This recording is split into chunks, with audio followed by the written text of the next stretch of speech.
So my wife asked me to make a pumpkin. Jim, why don't you put it down? So, yep. I had never done it before, never tried it before. So I just took an old piece of mulberry, stuck it on there, put a big spigot on the end, and then cut out the top. And as I rounded it towards the top, I made the hole a little bit smaller, put the top back on, and then finished turning it so they match up. And cut the eyes and everything out by hand, and there it is. With what? Hand chisels, just some hand stuff. Took a little bit. I actually thought maybe I could drill in there first and get some holes started, but that was a mistake. It's easier just to do it with hand tools, sharp hand tools. I just drew them out there and cut it out, and then that's it. That's cool. My wife liked it, but later she said that's not what I wanted. But now she likes it, so. Target has a lot of those. Yeah. Well, Anyway, there you go. Well, they're not termed. Where you have that grain is perfect for the face. Yeah. She actually, when she saw it, she's like, "I want you to paint it orange." I said, "I'm not painting that." You tell her when she makes one, she can paint it whatever. Anyway, there you go. Nice, nicely done.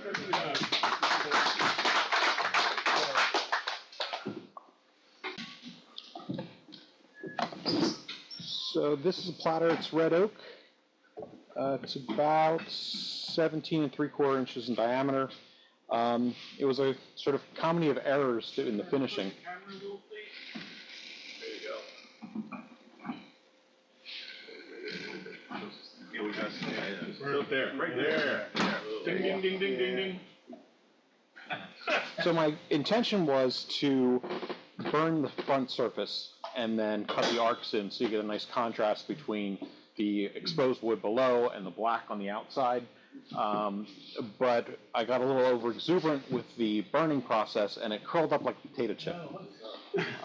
So then I went back in with mica powders to try to do sort of like a sunburst effect with red around the outside and a little gold in the middle.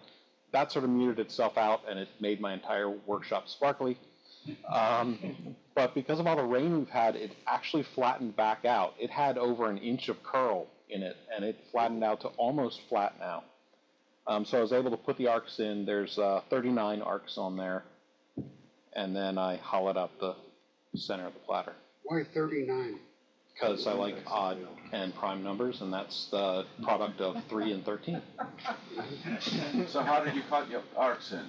They're cut with a router that I attached to the banjo with a swing arm. I see a demo in your future. Good too. I think 37 would have. That's pretty cool. If we're meeting on Monday next month, Mike can't make it, maybe you need to do the demo. And there's the back, just simple. Nice. Very nice. Was your recess that shallow in the back, or was that cleaned up? Yeah, no, that's how shallow I turned it. It's about a 1/16 of an inch. Yeah, it's very shallow. Yeah, as long as you have a dovetail. It's a really narrow, or really shallow. On the gooseneck. And what lathe are you turning on? I have a Rikon 70-30-40, so I was able to turn it between centers most of the time. Is that the one with the step in it? Yes, Sliding. sliding bed extends, so I can get 32 inches in diameter max. And that's Very nice. my platter. That's cool. Very cool. What do you use for a torch? Tiger torch. I don't. Well, it was a lot of fun, but I was a little too much heat.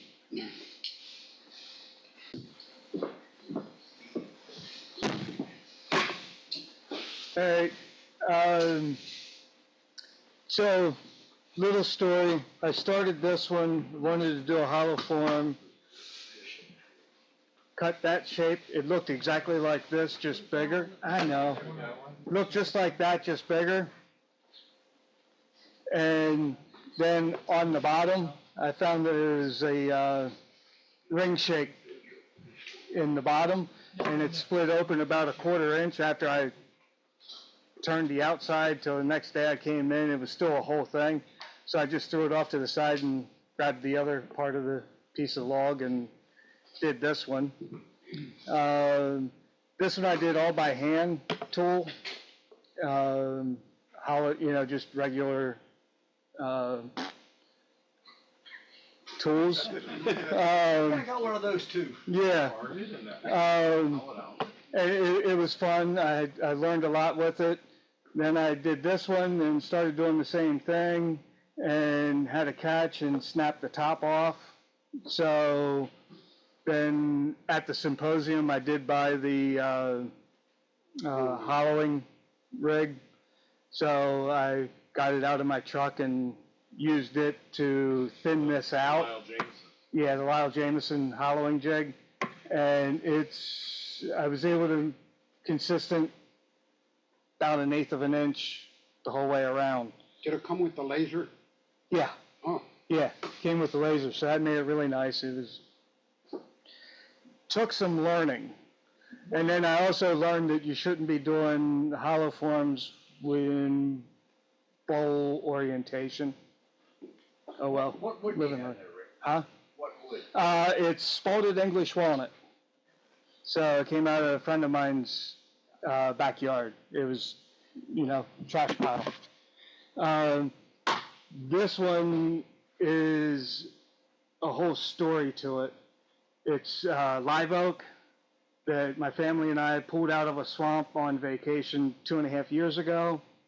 Right when I started turning, found it cool, brought it back, put it on the lathe, turned it, it flew off. Okay, put a faceplate on. Yep, had a catch, sheared the screws out of it. So for the last, and one other time I tried putting it back on the lathe in that 2.5 years, and it came off. I couldn't, it's just so hard. Sunday, I saw it laying there mocking me, and I said, nope, you're going to be something. So got the outside mostly turned down. It was a little bit tall, but the wood was like a V shape. It wasn't rounded. And down along the bottom here, there was wormholes that I didn't see, and it snapped off and it bit me. Cut it down, put it back on, got the outside shaped. I was like, cool. Flipped it around to do the inside. My bowl gouge, I sharpened it. 15 seconds, it was dull. Sharpen it, sharpen it, sharpen it. Got the carbides out, and I got down in about that far. And the carbides were dull. Ended up using my spindle gouge, and I could cut into it.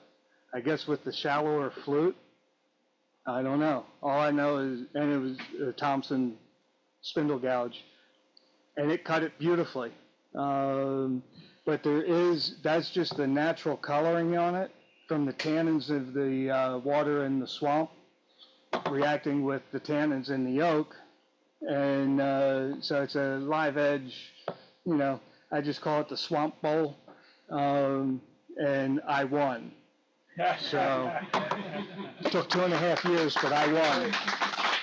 I finally got some finish on the bowl I had on the coffee hour last week. It got 4 coats of the original General Salad Bowl finish, the food safe. This is done with a Sorby texturing tool, and the beads are with a point tool, the homemade point tool. A 5/16 drill rod is my favorite. Can't really see it here. It got a bit of a slope on the rim, undercut. This is some hard maple I had roughed out 13 years ago. It's a wedding gift for this weekend to one of our nephew's daughter. Everything's backwards from the camera. Anyway, I got it. This was about as good as you could get it in terms of the hyperbola effect. Out just a tiny bit. Anyway, I just thought I'd bring it in tonight. You have a small lip on the underside? Yeah, there's just a bit of an undercut. I used the Hunter tool in there. Really is effective in doing that undercut. I have a homemade holder. I bought a Hunter in 2007, coming home from Totally Turning in Rochester. I'm on my second cutter in 17 years. Go on. You gotta turn more or something. Pardon me? I say you have to turn more. Yeah, well, yeah. It's lasting you too long. Okay. Thank you, Mike. Some of you will probably recognize this. That's a glass wood. You have no idea how hard I tried to not win. But this was the prize for winning the Frisbee Challenge at the club picnic. So, what do you do with it? I ate the jam. It was very good, thank you. It is a major award, so you can't just get rid of it. So I don't know what else to do, so put a light in it. And there's more, and there's more.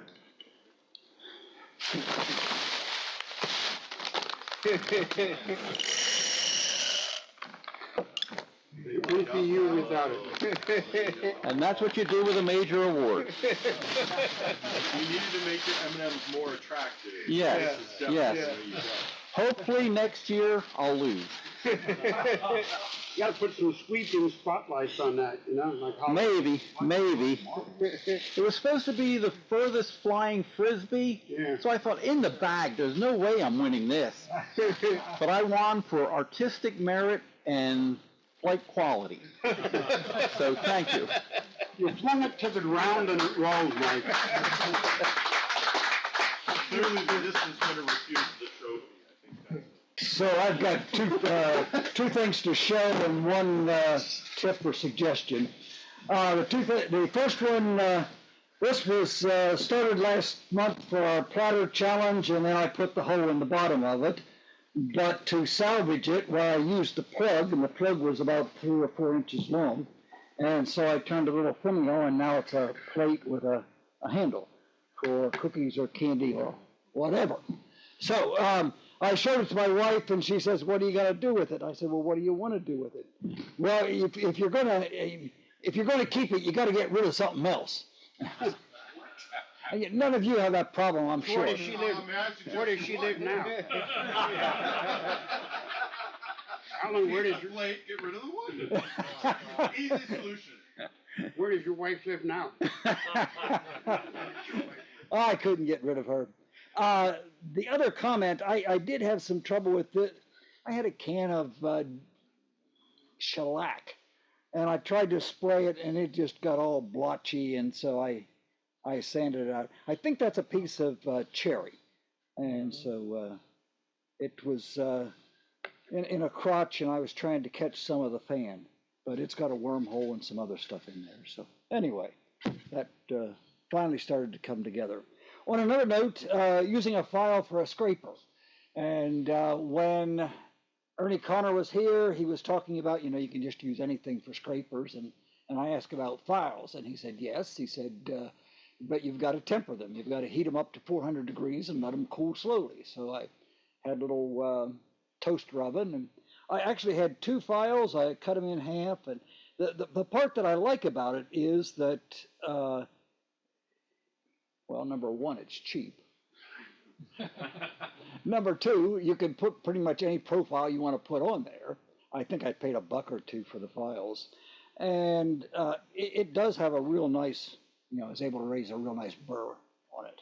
And it makes a real nice shaving coming off. The downside is it takes a while to grind off the file part because I do want it smooth to slide across the tool rest. So anyhow, and then of course the handle with the little copper ferrule. How did you get it flat when you were grinding off the? I just pretty much kept an eye on it. And now let me think. I think I also Manually, so you're holding up the grinding wheel manually. Yeah, but no, the other part I did. I've got a 6-inch wheel with I'm not even sure what the paper is on it, but I was just able to put it in flat against the 6-inch wheel, and I think that's how I got some. So of you it. hollow ground it, so it's No. you held it against the side of the disc sander. Disc sander. Okay. Disc sander. Yeah. So. Did you have to retamper it then after you're done? Not after I tempered it. Well, I ground it first, and then tempered it, and and then for the grind on the end, why, You just grind it and it works. Nice. The other tip, and I've done this different times, and some of you guys probably know this far better than I do, but turn a bowl, run it up through to about 220, and then grab a handful of shavings and burnish it. And it makes a real nice, smooth finish on there. And then you can do whatever you want to after that. And sometimes that works better than others, and I'm not completely sure. I suppose it depends on the wood or the amount of moisture in it. I'm not sure exactly why. Yeah. So, anyhow. Thank you.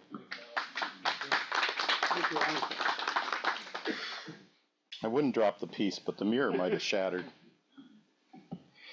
So these are two pieces that were one sculpture, and now they're two, because two is better than one.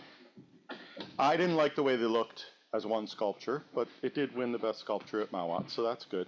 But they're both going to be in the Works in Wood show at New Hope Arts next month, October 18th or whatever it is.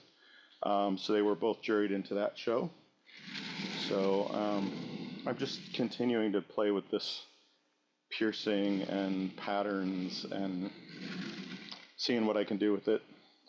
This was actually going to be a 3-piece sculpture, and I had two beautiful pieces of cherry, and I ruined them both. So, you know, this, by the way, Michael, this never saw Dave Souza's hands. The pieces that saw Dave Souza's hands were the ones that broke. And I'm blaming Souza. Yeah, absolutely. Yeah. Sounds reasonable. That one was just out, nail biting out. It's about, I don't know, an 1/8 to a 16th to, because it's not even. How do you burn the, or whatever, the etching? So that's using NSK Presto, so a high-powered, air-driven dental drill.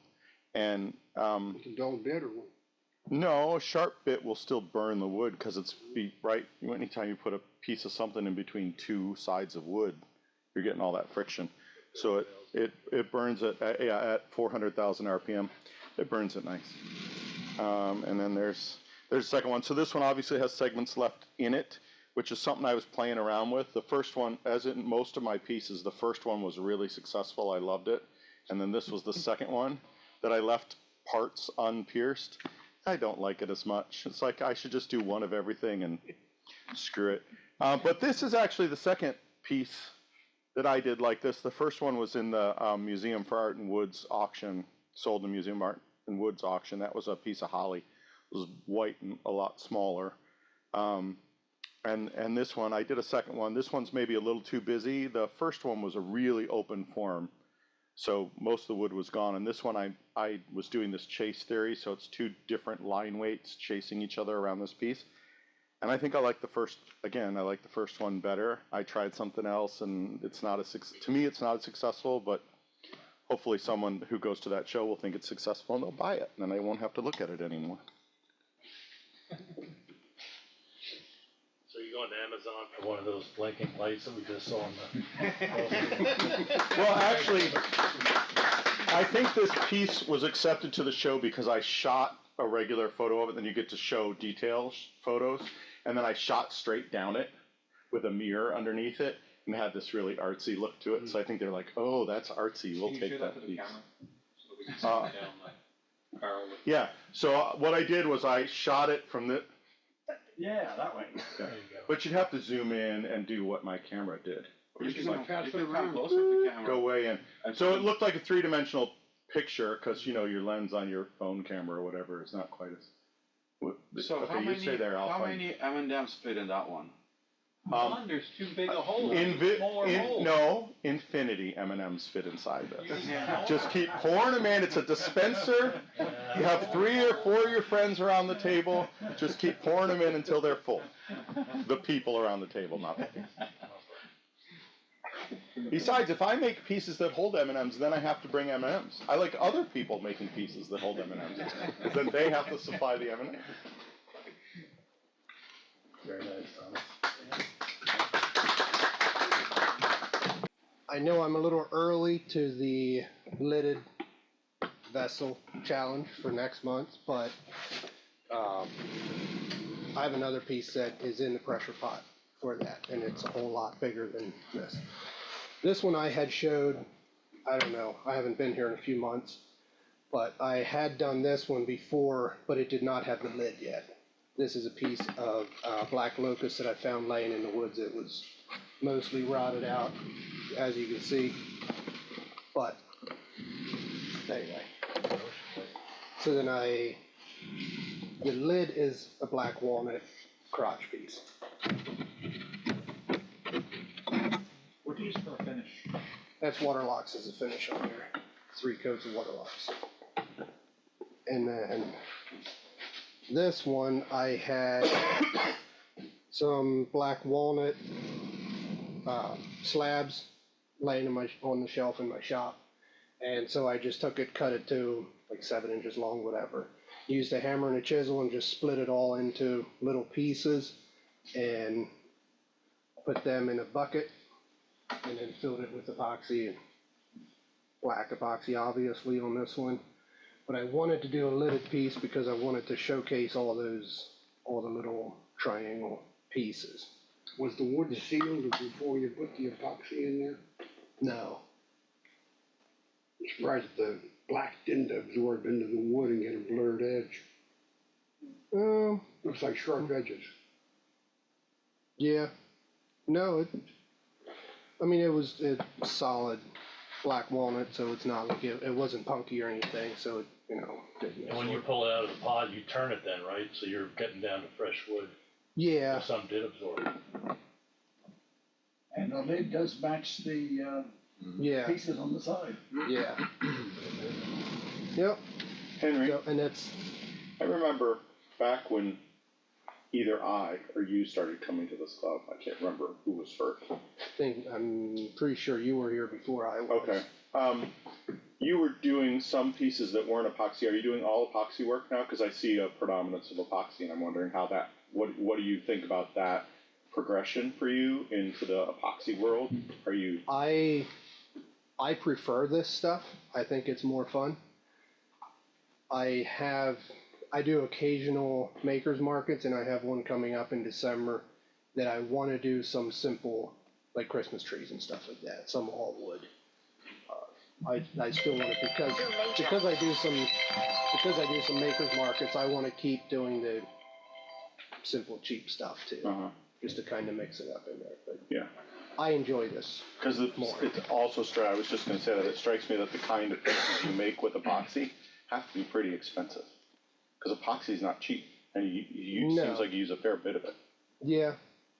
I'm not sure. Do you own an epoxy company? You should know about. No. No, I just wait till it's on sale. I'm pretty sure the epoxy I have here, I think I got that a year ago or so. What was it, $187 for a 3-gallon kit? And you don't use the long cure, you use the short cure in a pressure pot, right? No, this is the deep cast. It takes 3 days. Okay, so you're not using a pressure pot. I am using a pressure pot, okay. yes, and with the slow setting, slow cure, whatever. But yeah, in this piece, this is Waterlock's finish on this one as well. So, nice.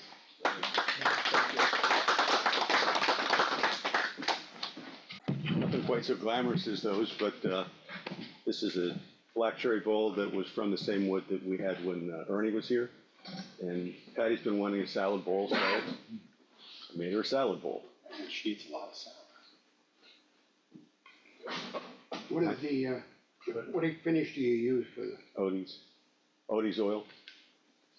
That's safe for, well, I guess they're all safe for food eventually. Yeah. Yep. Put a set of down.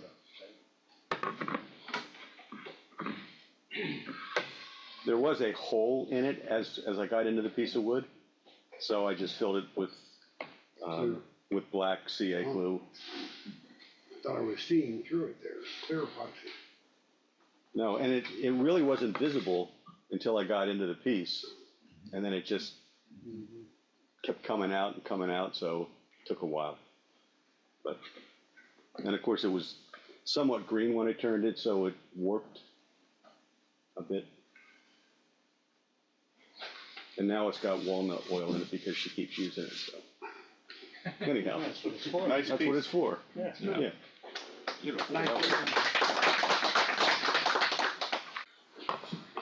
For me, I'm still on the process of trying to find the perfect shape for a bowl and trying different styles and all. And this I use what's called a chain technique, where you hold a piece of chain, and that shape of that is what the shape of this came out. And this came out pretty close to that, so I was very happy with that. So I'm still developing that style, that shape. It was also recommended to me that to use more of a flatter form than a deeper form to get that shape, just to help with my technique and style. So that's what I tried to do with this one, and it did come out. I'll try to tilt it up towards the camera a little bit. It's not showing. There we go. Trying to get a little more on the shape to be just continuous curve, nice and clean. My wife insisted I put a little lip on it, so I think that I try to put a little shadow of that underneath it just to give a little bit of character, and I wanted to put a foot on just to raise it. I just felt it needed that. The cherry came out, it's just a nice little piece of cherry from back of my yard. And I didn't finish the foot yet. Still have some sanding and some things to go on. This is tried and true original, is what I put on that. It kind of gives it a matte, but it's a very hard surface. It's food safe, so that's just where I'm at my progress as far as turning. Was that done wet, Phil? No, it was not. Dry. It was dry. It wasn't completely dry. It's about, I cut it in 22. It was more of a, looks like pie slices stacked, so it was like a wedge almost. So, till I shortened it down and got to the shape, it wasn't completely dry. It still probably had another year or so to go, but it turned out pretty good as far as I'm It's a nice concerned. bowl. Nice. Yeah. That's nice. Thank you. I don't recall if I've shown this here. I showed it on Coffee Hour, and I think I brought it to the picnic last year. I brought it here tonight for the indexing. This is 18, what's it, every 20 degrees on the index wheel, although it wasn't the lathe index wheel, it was a mounted index wheel that would rotate with the work when I cut the spirals on it. That's using one of your jigs. Yes, my spiraling jig. And a lot of neat. sanding. That's nice. Yeah, beautiful. Nice proportion. This is an ear ring holder. I use the indexing to drill my 24 holes. And it's not maple, it's some other wood, I forget what it was. My wife found it down in Quarryville and said, I want that. So, and it's got walnut oil and eel buff. And it's an ebony Nice. thing on the top. Paduke. Cool. No, it's not Paduke. Not in the top. No. What is it? Oh, no, that's that. See, I picked up the wrong one. This one doesn't have ebony. That's rosewood.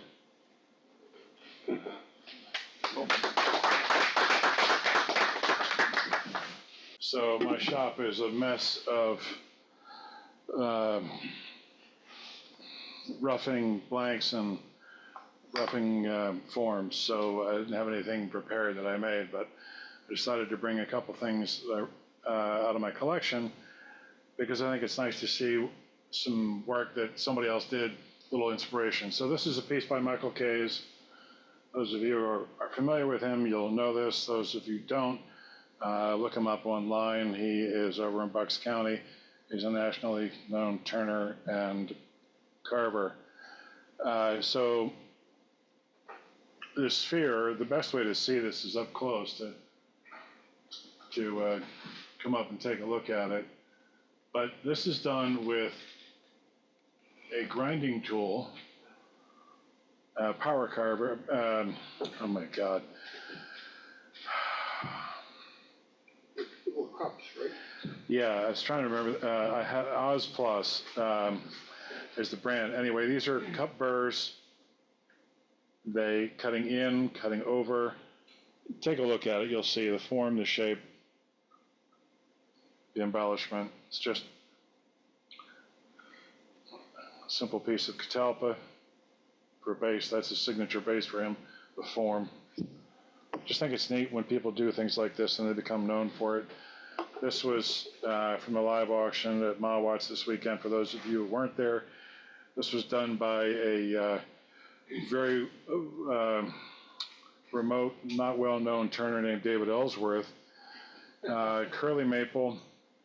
The thing that's interesting about this is the placement of the center point is not typical for what a lot of people are trained to do. They like to go the 1/3, 2/3 rule that everyone has been conditioned you're supposed to do. This is more like a 40-60, 55-45. It's a little different. It's following the wood.